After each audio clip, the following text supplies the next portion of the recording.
Hey everybody, Brandon with Bearded CB82, and welcome to WTH, or What the Heck, aka Whiskey Tango Foxtrot, Wednesdays, and why.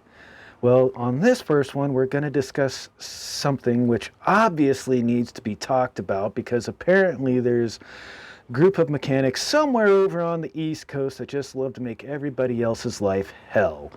And I've seen some other equipment come out of Wisconsin as well with the same setups. And we're going to talk about as to why that there's a problem. So, problems. Well, first off, we're going to talk about butt connectors on this Whiskey Tango Foxtrot Wednesday because somehow we have to. Yes, you're looking at that right. That has been not heat shrunk or only partially heat shrunk. And of course, this whole base wasn't working because the inside looks like crap green. And this is just a few. This isn't even all of them. The past couple years, me and my boss have cut out hundreds and hundreds and hundreds of connectors like this. At least they did try to heat shrink it a little bit, at least one part of it, or didn't even bother to heat shrink it altogether. And hundreds of butt connectors, yes, you're looking at those correctly, like this, or where they just twist the ends together inside of some tape. Now on an emergency roadside repair I could see where that would do it, but then in your shop notes you should put, hey, next time that trailer's in the shop, that needs to be fixed. And hundreds had them where that's just been corroded out. I mean, using the incorrect size even on these to where, oh yes, it's just insane. Why?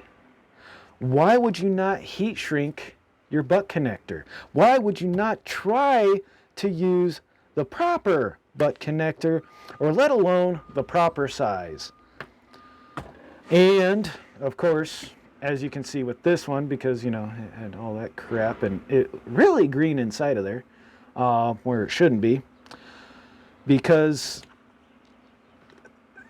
we've gone over this before, where you have your insulated and non-insulated crimpers, and it even states so on the crimpers.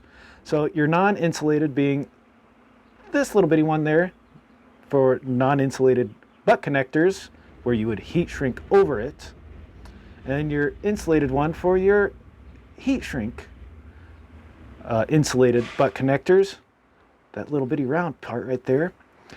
So that will not puncture your butt connector. So you can actually take a piece of wire and you can strip it down. And I should have used a blue butt connector, but you would put your butt connector on, and I don't have a blue one handy at the moment.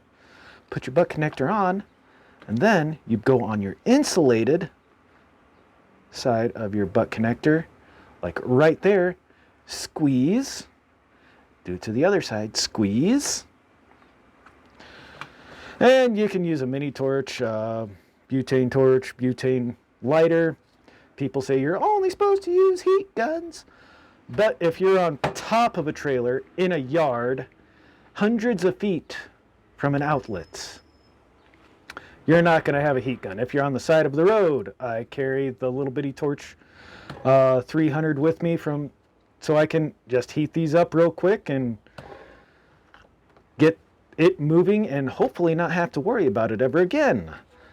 Or if you're inside the shop, and well, if half of your shop is a wash bay, especially the trailer bay is also the same as the wash bay, you're not always going to want to be dragging around a power cord plugged into the wall using electrical problems where you could potentially have a shock hazard. So yeah, the odds of us in my shop environment always being able to have that ideal dry place inside where you can have access to an outlet so you can use a heat gun isn't such the case.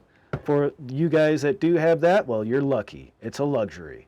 So if you're ever on top of a ladder repairing lights on a trailer outside hundreds of feet away from the shop, yeah, you can go ahead and bring me that 300 feet of cable if you want, and we'll go from there. So anyways, don't be this guy. If you're this guy, you should probably just sell your toolbox, sell your tools, and do not go back to wrenching.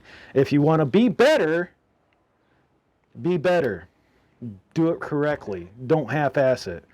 Because like I said, this is just an average of what I might see on one trailer. Maybe more. Like, maybe half of this is on one trailer.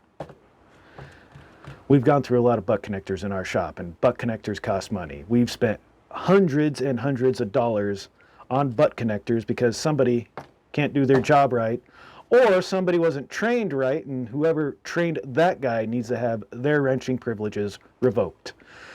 So there you have it. Trash, all of it. So don't be that guy. And remember, shop safety is just as important as firearm safety. You screw something up, somebody could die. And if you have a trailer tire that's been run flat, odds are you should have it inspected or sent in for possible repair rather than try to air that baby up on its own on a rim and blow up in your face. And no, that didn't happen to me. Different story. Anyways, take care.